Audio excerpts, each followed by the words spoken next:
Makes the underlying legislation a question of the EPA's authority granted under the Clean Air Act.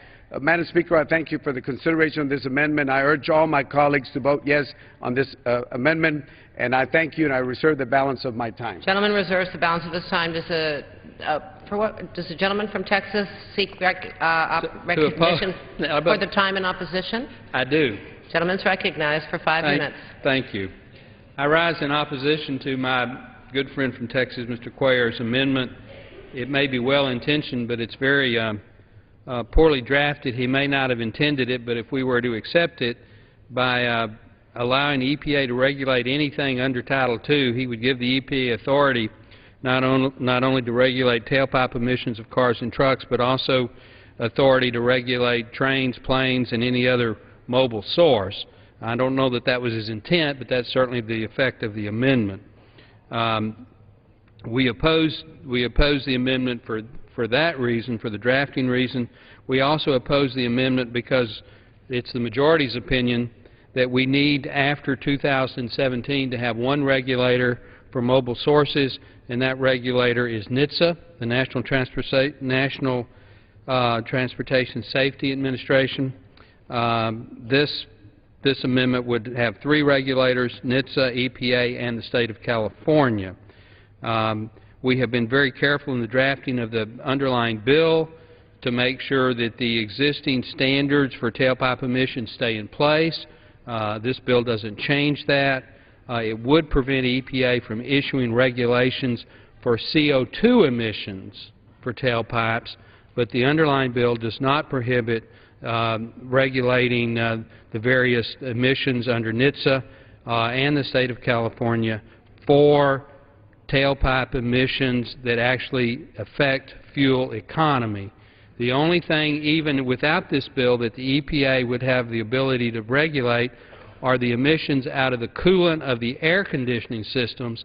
They have absolutely no effect on fuel economy. So we oppose the amendment. With that, I want to yield the balance of the majority time for his control to Mr. Olson of Texas. Gentleman from Texas, Mr. Olson, will be recognized for 3 minutes. I thank the Speaker. I thank my colleague, the Chairman Emeritus, from the committee. Madam Speaker, I rise in opposition to this amendment. H.R. 910 was carefully written to provide the auto industry with greater certainty by streamlining the regulatory process with only one fuel economy standard regulator, NHTSA, from 2017 onward. This amendment would remove that provision by requiring that we continue to have 3 separate regulators, the EPA, NHTSA, and California, setting fuel economy standards. This is wasteful and duplicative spending at a time when government should be more efficient and providing greater certainty for customers. This amendment would allow the EPA to set low-carbon fuel standards that would equate to nothing more than a carbon tax at the pump. In a weak economy, this administration has disregarded studies which have concluded that greenhouse gas regulations will increase energy costs and destroy jobs. An AP headline today read, quote, "Rising oil prices beginning to hurt U.S. economy," end quote. These regulations will only force Americans to pay more. Furthermore, it is Congress, not the EPA, that has constitutional authority to decide if or how greenhouse gases should be regulated. My home state of Texas has improved its air quality and increased its energy production even as we're having the largest population growth in America. Our legislation allows America to find common-sense solutions that provide an affordable, reliable energy supply for our nation, as well as providing much-needed certainty to an unstable job market. I urge my colleagues to oppose this amendment and support the underlying bill, H.R. 910. I yield the balance of my time to my colleague from Kansas, Mr. Pompeo.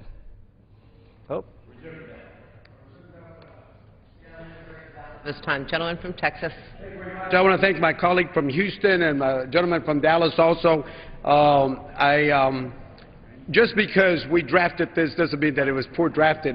Without due respect, if they have a problem with whether they want to put language there on science, that's one thing. My amendment is on the same page as what they're trying to do.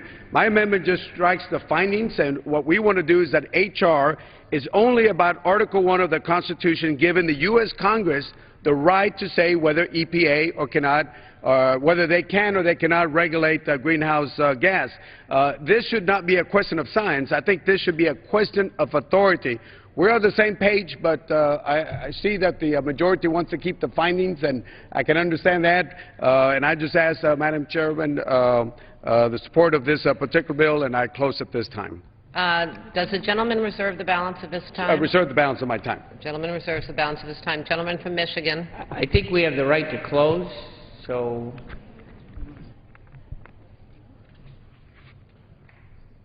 How much time is remaining on each side? Gentleman from Texas, Mr. Olson, does have the right to close and has 1 minute remaining. And the gentleman from Texas, Mr. Cuellar, has 2.5 minutes remaining. So the chair will does the gentleman from Michigan wish to reserve the time? Does the gentleman wish to reserve his time or take the close? Committee from Michigan, my colleague from Michigan. So we have the right to close, that right? Is correct. So we'll reserve the... Gentleman from Michigan reserves the balance of his time. Gentleman from Texas is recognized for up to 2.5 minutes. Thank you, Madam Speaker. Again, my amendment is just about saying that HR should be the Article 1 of the Constitution. The question is, does Congress have the right to regulate, or do we let the bureaucrats decide? This is what my amendment does. It just says that we, the members of Congress, should decide whether EPA can or cannot regulate greenhouse gas. Again, this is a question of authority and should not be a question of science. And with that, Madam Chair, I close.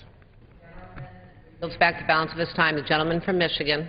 Thank you, Madam Chair. I would just urge again my colleagues to vote no on this amendment and yield back the balance of our time. Gentleman yields back the balance of his time. The question is on the amendment offered by the gentleman from Texas, Mr. Cuellar. Those in favor say aye. Aye. Those opposed, no. In the opinion of the chairs, the noes have it. The amendment is not agreed to. It's now in order to consider Amendment Number 5, printed in House Report 112-54. For what purpose does the gentleman from Connecticut seek recognition? An amendment at the desk. Clerk will designate the amendment. Amendment Number 5, printed in House Report Number 112-54, offered by Mr. Murphy of Connecticut. Pursuant to House Resolution 203, the gentleman from Connecticut, Mr. Murphy, and a member opposed. Each will control 5 minutes. The chair recognizes the gentleman from Connecticut. Thank you, Madam Chair. I yield myself such time as I may consume. Gentleman's recognized. Thank you very much, Madam Chair. This amendment is fairly simple. In the underlying bill, the legislation, though it, I think, very wrongly prevents the EPA from going forward on regulating greenhouse gases, affirms that state-run greenhouse gas programs will not be affected by the underlying legislation. My amendment simply clarifies that language by keeping in practice long-standing tradition whereby the EPA will be able to continue providing technical assistance for states like mine who have taken action on their own to combat climate change. Now, I think this is a good and perfecting amendment, but unfortunately it doesn't do enough to allow me to support this legislation. I can't support this legislation because, as many have said before, it's simply an affront and an attack on science. 99% of peer-reviewed articles which have supported the idea that the United States needs to do something as 5% of the world's population and 25% of the world's pollution. We have 230,000 deaths that have been prevented by the Clean Air Act, and the economic benefits outweigh the costs of it by a 3-to-1 margin. But even if you set aside the scientific debate, there are dozens of other reasons why we should be supportive of the United States and the EPA taking a strong role on the issue of regulating greenhouse gases. It is an affront to the millions of unemployed workers in this country who are asking for leadership from this Congress on developing a new economy in the area of clean energy, to deny the EPA the ability to join other nations around the world and putting a downward pressure on carbon emissions so that we can have an upward pressure on the number of new clean energy jobs that this country can create. But even if you set aside that argument, even if you set aside the science, set aside the jobs argument, from a national security perspective, we need to go forward with these EPA regulations, or in the absence, we need to be passing legislation here in the United States Congress. We continue to send abroad American dollars to petro-dictators who use it to funnel money to the very people that are seeking to attack this nation. From a national security standpoint, we need to be moving forward with the greenhouse gas strategy. I'm proposing this amendment, though, because for all of the naysayers, for all of the people who talk about doomsday and Armageddon if these EPA regulations are to go into effect, I'd like them to come to Connecticut. I'd like them to come to the 10 states that are part of the RGGI carbon emissions regime, in which we have seen what smart regulation of carbon can do. We have set an aggressive standard in our RGGI system whereby we are seeking a 10% reduction in carbon. And we're doing it through the dreaded cap-and-trade regime that many on the other side have talked about for years. And what have we seen in Connecticut? The jury is in. The results are in. And we have, in the 10 RGGI states, saved enough energy to equal the cumulative input of 442,000 homes. We've saved an immense amount of energy. Now, by doing that, what's happened to cost? Well, guess what? Cost has plummeted. We have saved $744 million for consumers in Connecticut. Why? Well, we've decreased demand for energy, and so we have decreased cost. We've saved energy and we've decreased cost through a system of carbon control not dissimilar to ones we've talked about in this Congress and not dissimilar to what we are looking at the EPA today.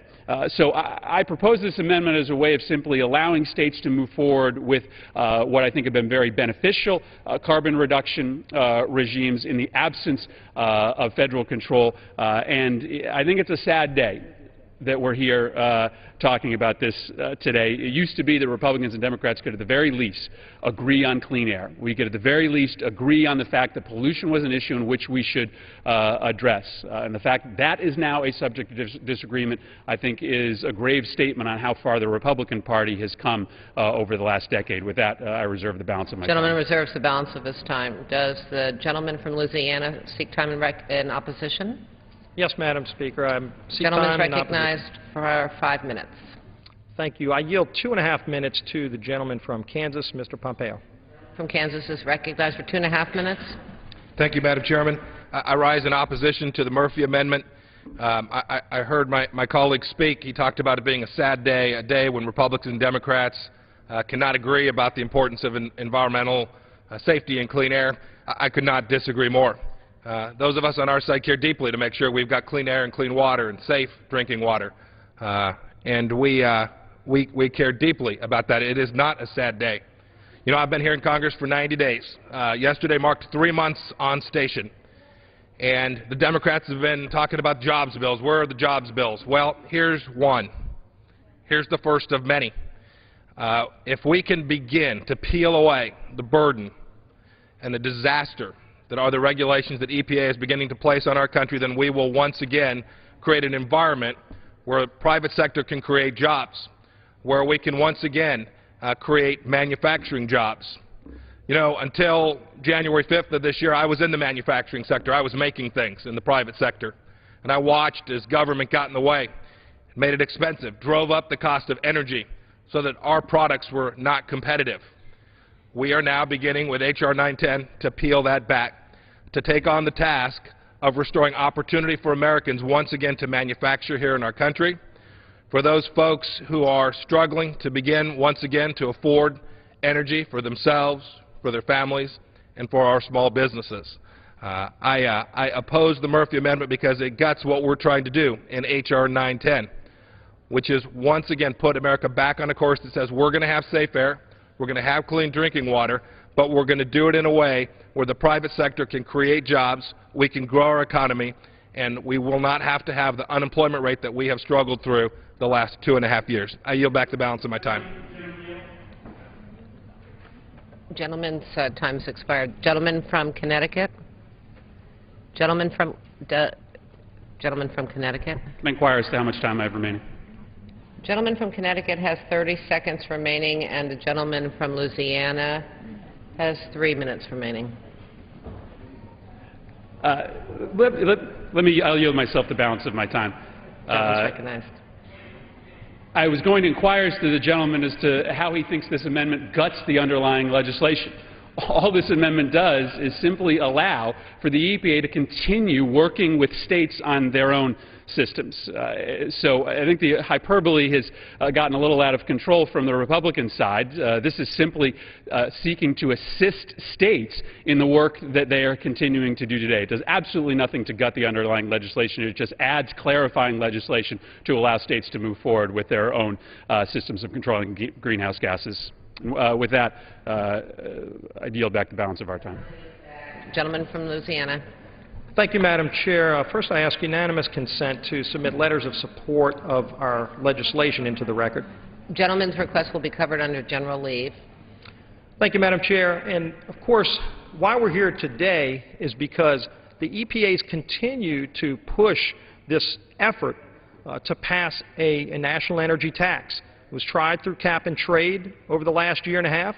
That bill went through the legislative process and was defeated in a bipartisan way. This is not a Republican or Democrat issue when we're talking about preventing the EPA from running millions of jobs out of our country. And that's literally what's at stake here. And believe me, as people look through the letters of support, as we can comb through the days of testimony that we've had on this over the last 2 years over this concept of the EPA regulating greenhouse gases, Madam Chair, we're talking about a proposal by the EPA that, according to the National Association of Manufacturers, would run 3 million jobs out of our country. Now, we should all be here working feverishly to create jobs, and in fact, our legislation, the National Energy Tax Prevention Act, will create jobs because it will remove the uncertainty that exists today where so many employers, so many of our job creators are scared to death of the threat now of regulation coming over. Because, again, Congress rejected their proposal for the national energy tax through cap and trade in a bipartisan way. And then they've come forward with a proposal. The gentleman from Louisiana yield to the gentleman from California. Well, if he has a parliamentary inquiry, I don't think that comes out of my time. Parliamentary inquiry. The gentleman from Louisiana has to yield for the parliamentary I would yield inquiry. for a parliamentary inquiry. Gentleman from California. My inquiry is, must the debate be on the pending amendment, or can the debate be on a broader bill and Well, ignore the reclaiming my pending time, Madam Chair, because I am talking specifically about the amendment, if I'm allowed the opportunity to continue with my comments, because this amendment, I've got to finish a thought first before we talk specifically about the amendment. But first of all, if you look at what happened by legislation, they tried legislation, the legislation failed. Bipartisan vote defeated that legislation. Then they came back with regulation. And so this proposed regulation is being addressed by our bill, the underlying bill. What this amendment does, and the amendment by the gentleman from Connecticut, proposes to create a loophole to continue to allow EPA to get their nose back under that tent to regulate greenhouse gases. And you can just look at the language to see it allows that loophole that we're trying to close. Because first of all, Congress has said in a bipartisan fashion, Madam Chair, Congress has said we don't want the EPA imposing the national energy tax that cap and trade would propose. We don't want those millions of jobs leaving our country. Then they came back through regulation and they said, well, we'll just do it through regulation, a de facto cap and trade energy tax, because they couldn't get it passed through Congress. Of course, anyone who's taken civics knows you're supposed to go through the legislative process if you want to change policy. And so and if this bill passes the House, our underlying bill, then they won't be able to go through regulation, but the gentleman's amendment would actually say that there would be a loophole There would be a loophole, even though Congress would say, no, you don't have the authority to do that. You can't run those jobs to places like China, where they have absolutely no environmental controls that we have today that are dramatically better than what they have in China and India and some of the other countries that would be happy to take the millions of American jobs that would flee this country if they're able to get away with it. And so we have to reject this amendment and take that loophole away. Don't give them that loophole to continue to greenhouse gases through a de facto cap-and-trade national energy tax. And we've seen so many opportunities. Gentleman's time has expired. And so I would ask that we reject this amendment, pass the underlying bill, and I yield back. In response to the gentleman from California's parliamentary inquiry, debate must be confined to the question under debate. Madam Chair. Gentleman from California. I'd like to ask unanimous consent that we expand the debate on this amendment 2 minutes on each side on this particular amendment. Is there objection? 2 minutes. On each side.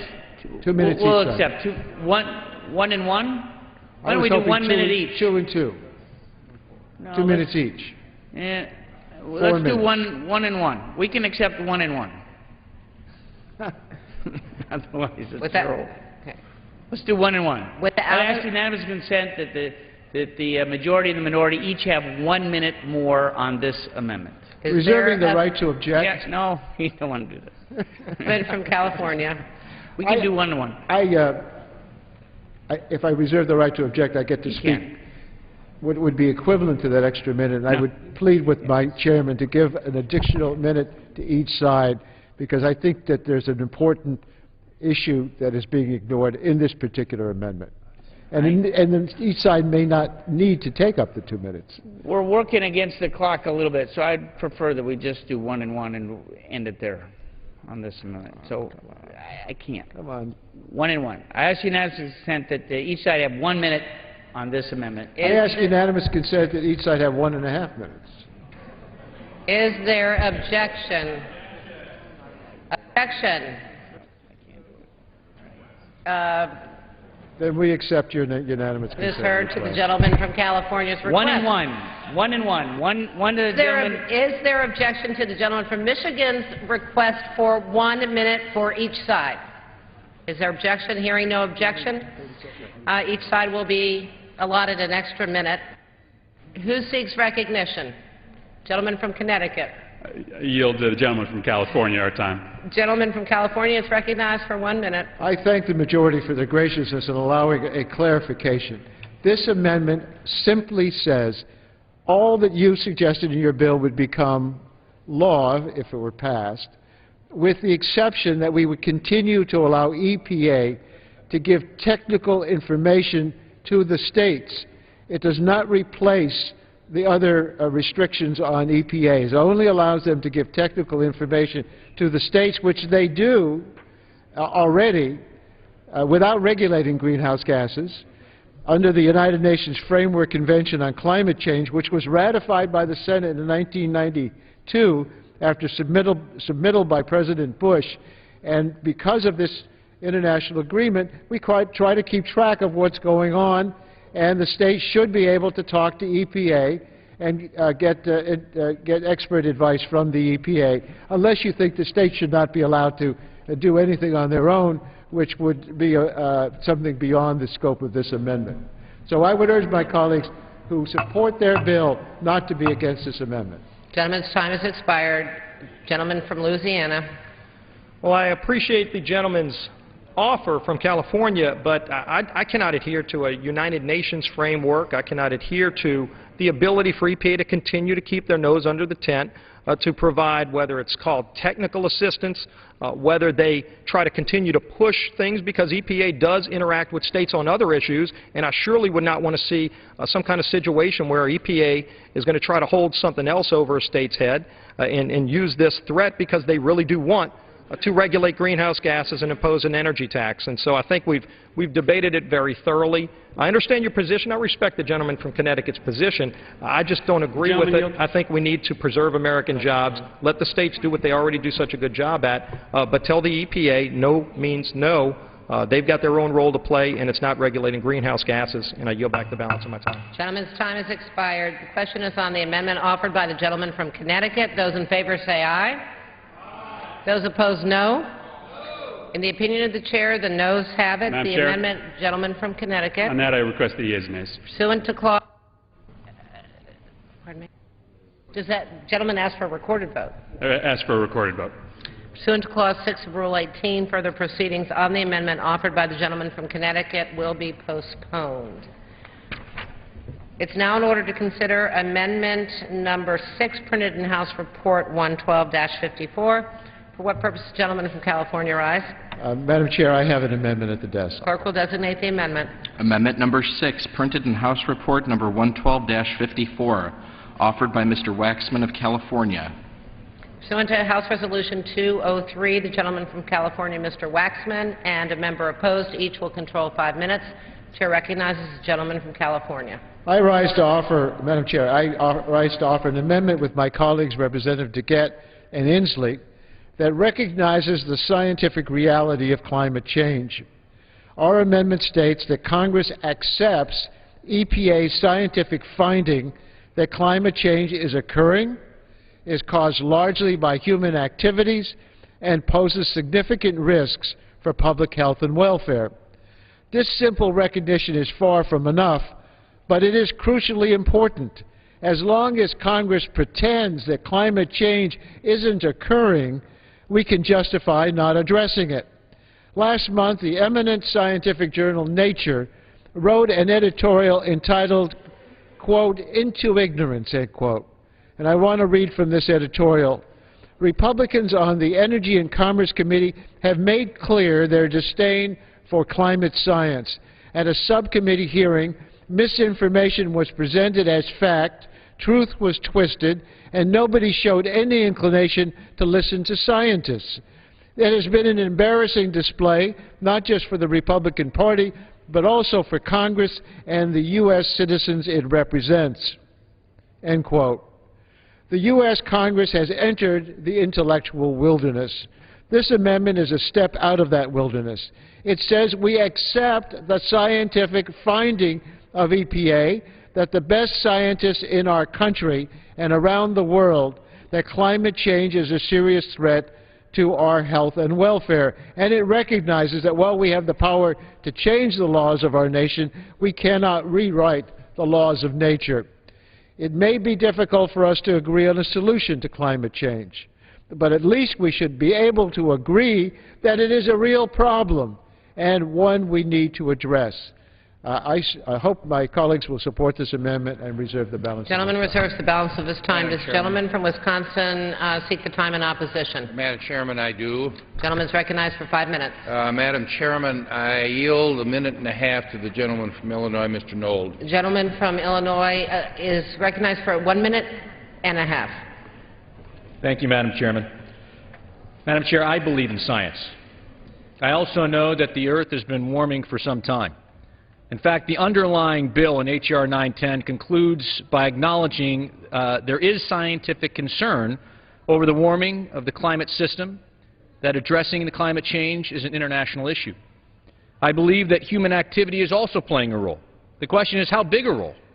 This amendment would have Congress adopt intentionally vague language on human involvement and the risks associated with climate change without defining the size and scope of human behavior and the risks to the environment.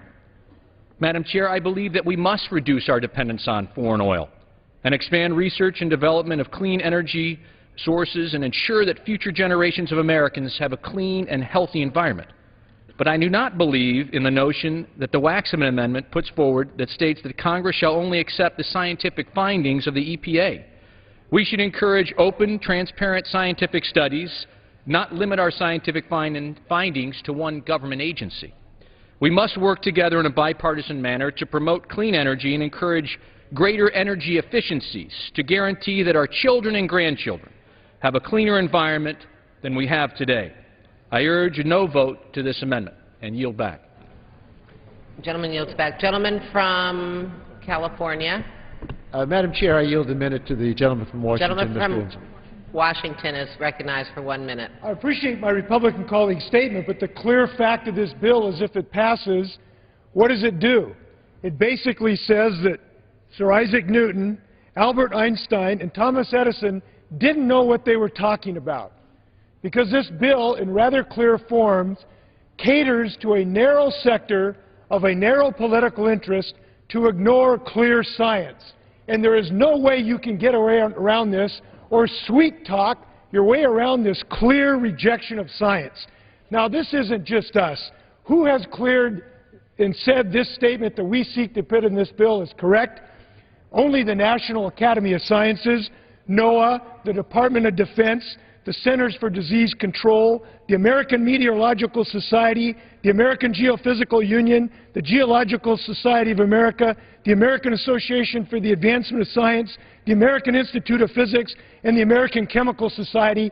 But one side of the aisle thinks that the Tea Party has greater scientific credibility, and that's who you're catering to when you refuse to adopt this amendment. Let's have a bipartisan statement of the problem so that we can have a bipartisan statement of the solution. Gentleman's time has expired. Gentleman from Wisconsin. I'm the only speaker left, and I believe that I have the right to close, so the gentleman from California can use the remainder of his time. Gentleman from California has the right to close. He does have the right to close. Gentleman from Wisconsin has 3.5 minutes remaining, and the gentleman from how many Wisconsin speakers does the gentleman from California have? One or two. Okay, go ahead. No, we're closing. Yes. You go ahead. If the gentleman has two speakers, can he have his other speaker speak, and then I can close on this side? If the gentleman from California does not wish to continue May I reserving inquire his how much time each side has? Gentleman has 2 minutes remaining. Has 2. 2 minutes. At this time, I yield. Either way. At this time, I will tell the gentleman from Wisconsin that we will have one more speaker to close the debate. Madam Speaker, I yield myself the balance of the time. Gentleman's recognized for 3.5 minutes. Madam Speaker, this is an amendment that attempts to reverse the entire thrust of this legislation.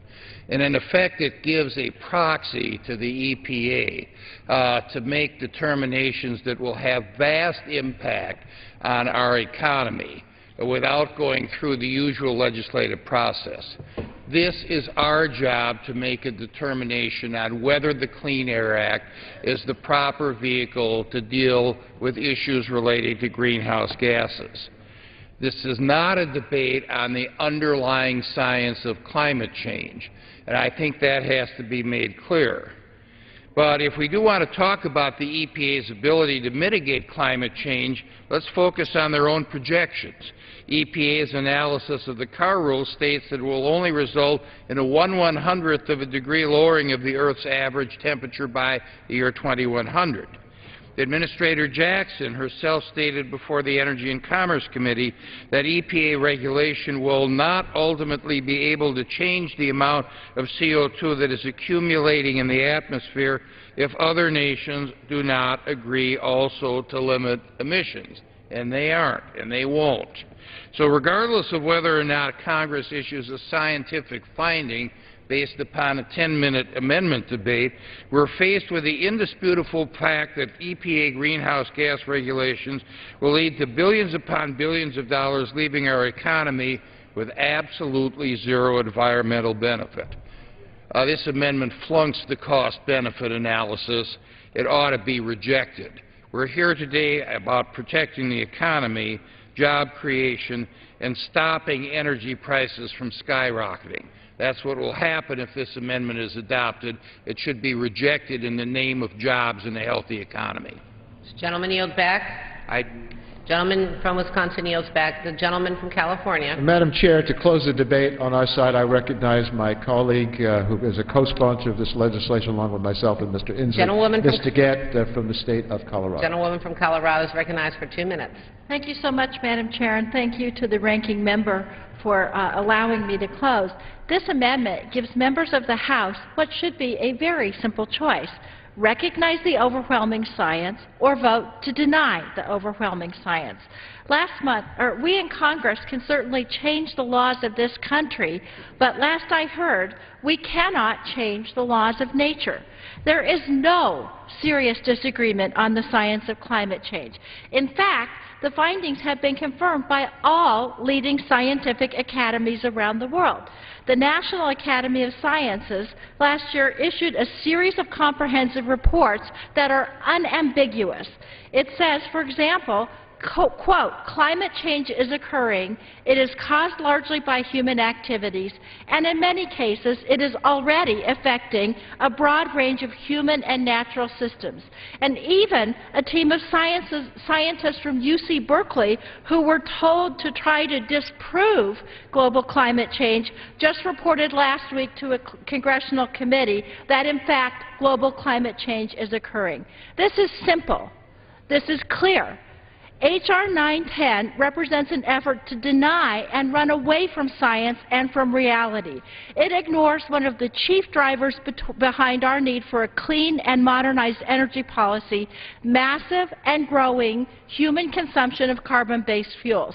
Last Congress and again today, I chose to be on the side of those who acted to address a climate disaster and put into place a framework for an energy policy which this country so painfully goes without and so little can afford.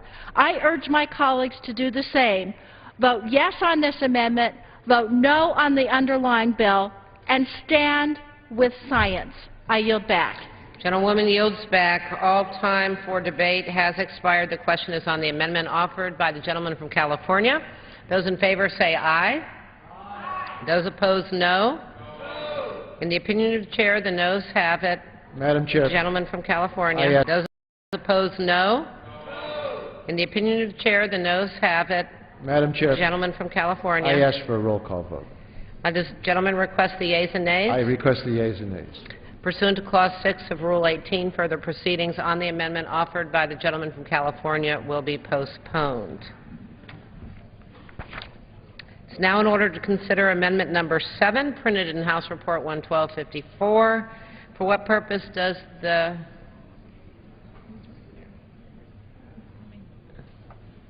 gentleman from Illinois seek recognition? There's an amendment at the desk. Clerk will designate the amendment. Amendment number 7, printed in House Report number 112-54, offered by Mr. Quigley of Illinois. Pursuant to House Resolution 203, the gentleman from Illinois, Mr. Quigley, and a member opposed, each will control 5 minutes. The chair recognizes the gentleman from Illinois. Thank you, Madam Chairman. And to the ranking member and the chairman, my amendment will require that the GAO report to Congress the results of a study of health care costs in the U.S. as affected by the elimination of EP regulation under this Act. Further, the report would also detail health care costs in the U.S. proceeding under the EPA's current regulatory authority as determined in 2007 in Massachusetts versus EPA. It is science, hard facts, and figures that have led hundreds of scientists to confirm that global warming is real. Despite the other numbers you may have heard, the most convincing one is that there are over 200 peer-reviewed scientific studies that have determined that global warming is real and that man contributes to that, and exactly 0 that have proved or shown evidence to the contrary. It was science that led the Congress to pass the Clean Air Act, the act which designated the EPA as the body charged with overseeing, adapting, and implementing these regulations. It was science that led the Supreme Court to rule in 2007 that the Environmental Protection Agency does in fact have the authority to regulate greenhouse gases. My amendment is simple. It directs the GAO to report the cost of health care under the Clean Air Act and then to report the cost of health care with this bill passing as it modifies the amendment. In 2010 alone, the EPA reported the reduction in fine particulate and ozone pollution from the Clean Air Act prevented more than 160,000 premature deaths, 130,000 heart attacks, 13 million lost workdays, and 1.7 million asthma attacks. These are serious health issues that burden the government with serious bills. We face serious budgetary times. We may be out of a recession, but we are far from recovered. If we are committed to making the government more efficient and effective, to cutting waste, fraud, and abuse, we must acknowledge that spending a smart dollar up front saves many dollars on the back end. I encourage my colleagues to support this amendment that will allow the experts at the GAO to show us a world with the Clean Air Act and a world without. My estimation is that a world with less mercury in our water and ozone in our air will cost far less in dollars and deaths than the opposite. But I will defer to the experts and look forward to their report on this subject. I reserve the balance of my time. From Illinois reserves the balance of his time. Does the gentleman from Mississippi seek time in opposition? Yes, I do. Now, Gentleman's recognized for 5 minutes. Yield myself such time as I may Gentleman's consume. recognized. Thank you. This amendment filed by the gentleman from Illinois would require a GAO study to be completed 1 year analyzing how health care costs are affected if EPA does not proceed with regulation in its role as determined in Massachusetts versus EPA. This case did not determine whether or how EPA should regulate greenhouse gases. To the contrary, it did not mandate that EPA move forward with global warming regulations, and it certainly did not direct EPA to begin regulating tens of thousands or millions of stationary sources across the United States economy. In any event, no GAO study is needed because EPA itself has already concluded that greenhouse gases pose no direct adverse health effects. Here's what the EPA has stated. Current and projected ambient concentrations, greenhouse gas concentrations, remain well below published thresholds for any direct adverse health effects, such as respiratory or toxic effects. So even if the EPA had concluded that there were direct health impacts, EPA's own administrators concluded that the agency's greenhouse gas rules are not going to be effective in appreciably reducing temperatures or global emissions. Administrator Jackson has said, and I quote, "We will not ultimately be able to change the amount of CO2 that is accumulating in the atmosphere alone. If anything, EPA's global warming rules will cause global emissions to increase as U.S. manufacturing and industry goes to countries with much less stringent environmental laws." I urge my colleagues to vote no on this amendment. I yield the balance of my time to the gentleman from Georgia. Gentleman will reserve the balance of his time. Gentleman from Illinois. Thank you again, Madam Chairman. I guess my responses, with all due respect, prove me wrong. If there's no health care risk, let the GAO independent analysis prove us wrong.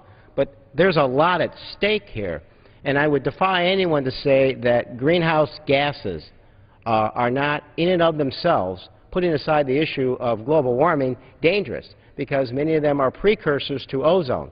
I live in Chicago, which is the morbidity and mortality capital of the United States for people afflicted with asthma. And there is a dramatic and direct impact of what ozone does to those people suffering from asthma. So prove me wrong. Show me how we're wrong on this. Let there be a study which goes to this. Because if I'm wrong, no damage done.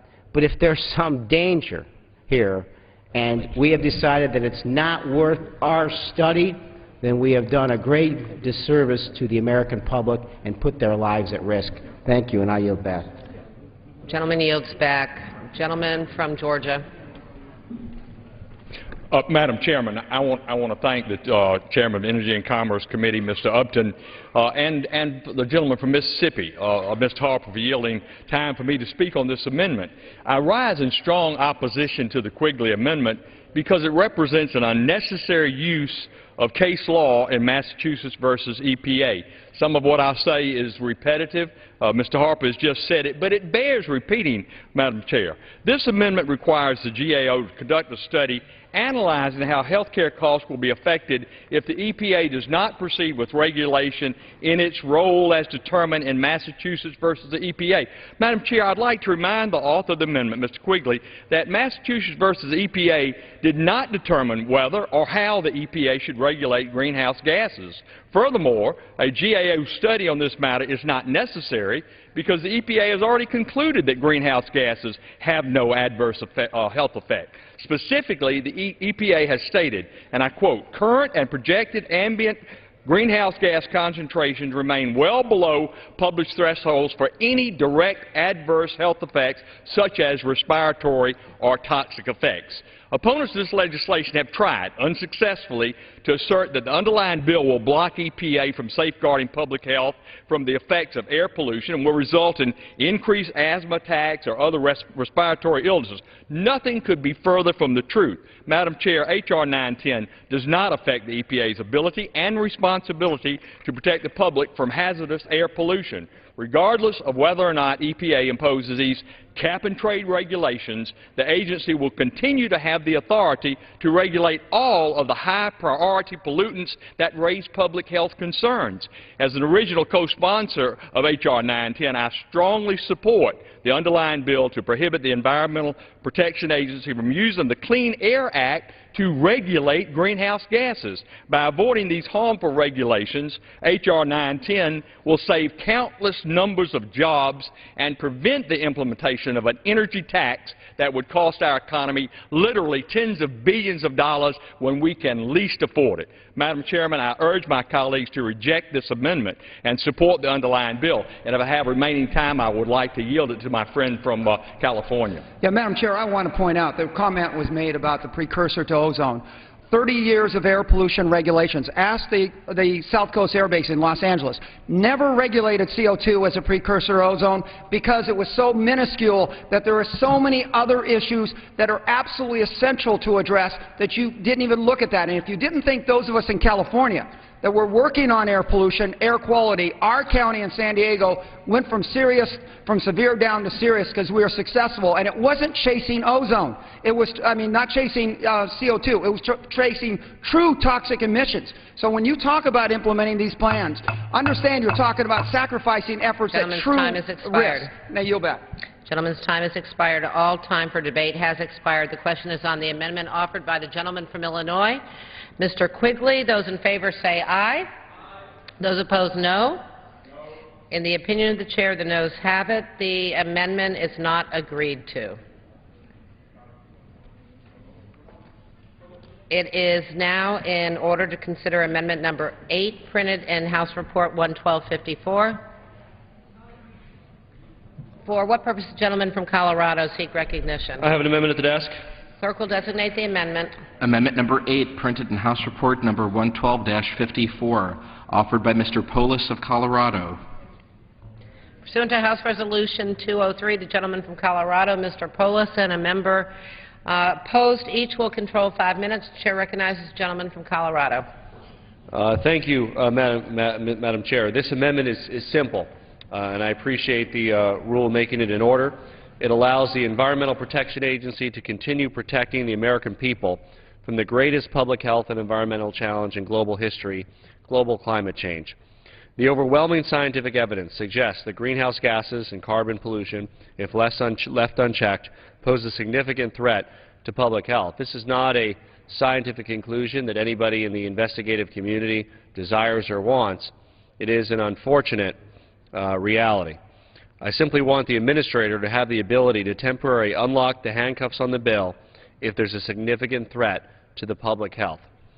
Let's walk ourselves through what this bill does. The bill tells the EPA, you've done your homework just like the Supreme Court told you to do, and every inch of credible science is telling you there is a danger to America's health, and yet we here in Congress know better.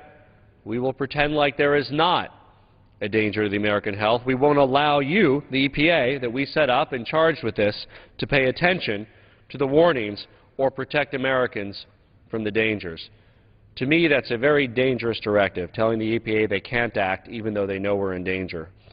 If there was a meteor hurtling towards us, I would hope that this body wouldn't pass a bill that tells NASA to ignore it, to step away from the telescope, specifically forbids them from telling people to get out of the way. Yet that's exactly what this bill does with the very real and present danger. I, for one, want the EPA to be able to protect me, my family, and my constituents and all American families when the overwhelming warning signs say they should do just that. But if this body sends a message to the contrary, at the very least, we should be smart enough to include a temporary escape hatch, a safety valve that my amendment provides. Madam Speaker, I'm going to vote today to put America's health before big polluters. The other side of the aisle likes to skew the facts, and instead of paying attention to the warning signs, they protect their big polluter friends by confusing the facts. It's critical that we provide a safety valve that when there is a clear and present danger to the health of the American people, we don't hamstrung the very agency that we have set up to protect the health of the American people and enable them to move forward to protect us.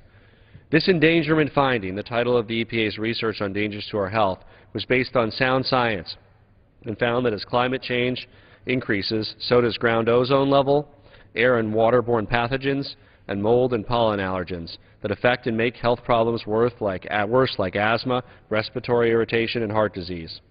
We cannot oversimplify a very serious problem with no easy answers. Madam Chair, I'd like to submit to the record the executive summary from the Federal Register of the endangerment findings. By general leave. And I reserve the balance of my time. Gentleman reserves the balance of his time. Does the gentleman from Texas seek time in opposition? Yes, I do, Madam Speaker. Gentleman's recognized for 5 minutes. At this point, I'd like to yield as much time as he may consume to the gentleman from Georgia, Dr. Gentleman from Georgia is recognized for as much time as he might consume. Madam Chairman, thank you, and I want to thank my friend from Texas, Mr. Burgess, for yielding, and again thank the chairman of the Energy and Commerce Committee and the chairman of the Energy and Power Subcommittee, Mrs. Upton and Whitfield, for again allowing me to speak on this amendment. Much like the previous amendment, I rise again in strong opposition this time to the Policy Amendment, because it seeks to give a duplicative authority to the EPA. This amendment would temporarily suspend H.R. 910 if the EPA administrator has ruled that ground-level ozone, extreme weather events, or an increase in food and waterborne pathogens presents a significant danger to the public health, or that there are other significant threats to public health. Madam Chair, under Section 303 of the Clean Air Act, the EPA already has the authority to respond to any imminent and substantial endangerment to public health or welfare or the environment. Therefore, this amendment is wholly unnecessary. Furthermore, the Policy Amendment would give the EPA administrator the authority to move forward with a cap-and-trade agenda if the administrator believed that there were threats to public health from ozone, extreme weather, pathogens, or there are other significant threats to public health, which could be completely unrelated to greenhouse gases. I wholeheartedly believe that this amendment is literally a hammer in search of a nail. The EPA already has the authority to address the concerns raised by this amendment and my friend from Colorado. I would urge my colleague from Colorado to consider withdrawing this amendment. But if he doesn't, I would urge all of my colleagues to oppose it and continue to support the underlying legislation. I will reserve the balance of my time, Madam Chair. Gentleman reserves. Gentleman from Colorado. I thank the gentleman from Georgia. My concern is that the underlying bill removes some of the authority under these conditions that this amendment would reinstate. If this amendment merely restates this, I would hope that we can clarify the bill by specifically allowing the EPA the authority to suspend the prohibitions in the bill if a detailed analysis demonstrates that ground-level ozone or extreme weather events or food and waterborne pathogens are a significant threat to public health. And of course, we would hope that under their charge, the EPA would then proceed, if given this authority, with regard to protecting the public health. To the extent that this clarifies something that was against the intent of the original bill, or consistent with the intent of the original bill, I'd hope that the gentleman would accept it. If it is contrary to a small element of the bill, we would hope to reestablish that authority in the case of a significant threat to public health, again, with the additional burden and requirement of a detailed analysis under the law. And I reserve the balance of my time. Gentleman reserves the balance of his time. Gentleman from Georgia. Madam Chair, I want to point out to my colleague that the EPA, as I think I previously said, but just let me repeat it. The EPA has already concluded that greenhouse gases pose no public health emergency, and they stated, and I quote, current and projected ambient greenhouse gas concentrations remain well below published thresholds for any direct adverse health effects such as respiratory or toxic effects, end quote. I want to yield time to, as much as he might consume, Madam Chair, to the gentleman from California, Mr. Bill Bray. Gentleman from California is recognized for up to 2.5 minutes. Thank you. And the gentleman from Georgia has a right to close. Okay, thank you. Let's be clarified. We're not talking about greenhouse gases here because the regulations that have been proposed by the EPA do not address climate change. They don't address climate change. We're not talking climate change here. We're talking about EPA proposing regulations that, admitted by the administrator, does not have any projections of what reductions you will have here. And remember, the minimum that we need to do to address the threat of climate change is 17% within 9 years. So let's be upfront. This is not about climate change. This is about proposed regulations by a bureaucracy in a field of law that was never meant to address this issue at all. And I say that as somebody who worked for over a decade working at implementation of the Clean Air Act. And all I got to say to the colleague, with the problems that you're pointing out, they are legitimate issues. But what is being proposed as an answer to a problem has not only nothing to do and will not affect climate change, but it also will not affect the issues that you've raised. So you're really, in reality, your amendment is not germane because the issues that you're concerned about don't exist, because when you do nothing, you can't change anything. And the fact is, keeping somebody from selling a placebo does not solve the problem, or it does not aggravate the problem. The fact is, what has been proposed by EPA is a placebo under a law that was never meant to administer this. So let's not be concerned about if the placebo is not available to the public, somehow there may be a concern with these items. They're legitimate items. But the EPA and the underlying bill does not affect those issues. Gentleman reserves the balance of time. Pardon me? Point of parliamentary inquiry. Gentleman must state his inquiry. Is the amendment germane to the bill?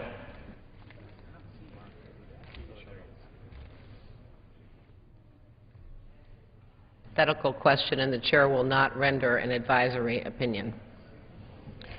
Gentleman from Colorado has 1 minute remaining. Well, again, the Rules Committee found, and I believe the parliamentarian advised, that the amendment was germane. And I have not been informed otherwise, other than by the gentleman from California. So I would hope that does the gentleman want to appeal the ruling of the parliamentarian? I believe that it is germane. The amendment. The gentleman suspend. The request is pending, and the amendment is pending. No occasion for a ruling because the amendment is pending. Amendment is pending. That's correct. Well, again, if the rule does waive this, we discussed in Rules Committee yesterday, and I believe that all the non-germane amendments were not included under this rule. I'll yield to the gentleman for a moment. As I said, it's not germane to the issue. The gentleman from Colorado is understanding. There might be a different use of the word germane by the gentleman. I would encourage all of us to try to be on the same page with regard to the word germane. It is germane to the bill, the topic. Again, all my amendment does is say that if the EPA sees a danger, they should act. It's a safety valve. The amendment respects the finding of the Supreme Court in the Massachusetts versus EPA case and ensures that the Clean Air Act still has the ability to protect the public, and that is not removed under the underlying bill. Gentleman's time The has underlying bill expired. tells the EPA, in this case, to perhaps ignore some science. My amendment says that the science shouldn't be ignored if it means we are Gentleman's risking time people's has lives. expired. It's an important clarification, and I urge support of the amendment, and I Gentleman's yield back time the has balance of my expired. time. The gentleman from Georgia has 45 seconds remaining, and the chair recognizes the gentleman from Georgia. Madam Chair, this amendment would, in short, be an avenue for the EPA to move forward with backdoor global warming regulations, regardless of any relevant facts, and circumventing the will of Congress and the public. EPA should not be authorized to move forward with backdoor global warming regulations. I urge my colleagues to vote against this amendment. I want to yield the remaining few seconds to my colleague from Texas to close. And just finally, I do want to underscore that greenhouse gases do not have a direct health impact, but in the odd event that someone were sprayed in the face with a greenhouse gas, such as methane, the emergency powers exist under Section 303 of the Clean Air Act to respond to the imminent and substantial endangerment of public health. And I'll yield back the balance of our time. Gentleman yields back. Time for debate has expired. The question is on the amendment offered by the gentleman from Colorado, Mr. Polis. Those in favor say aye. Aye. Those opposed, no. In the opinion of the chair, the noes have it. The amendment is not agreed to. Gentleman from Colorado. On that, I request the yeas and the nays. Does the gentleman ask for a recorded vote? Yes. Pursuant to Clause 6 of Rule 18, further proceedings on the amendment offered by the gentleman from Colorado will be postponed. It's now in order to consider Amendment Number 9, printed in House Report 11254. For what purpose does the gentleman from Massachusetts rise? I rise.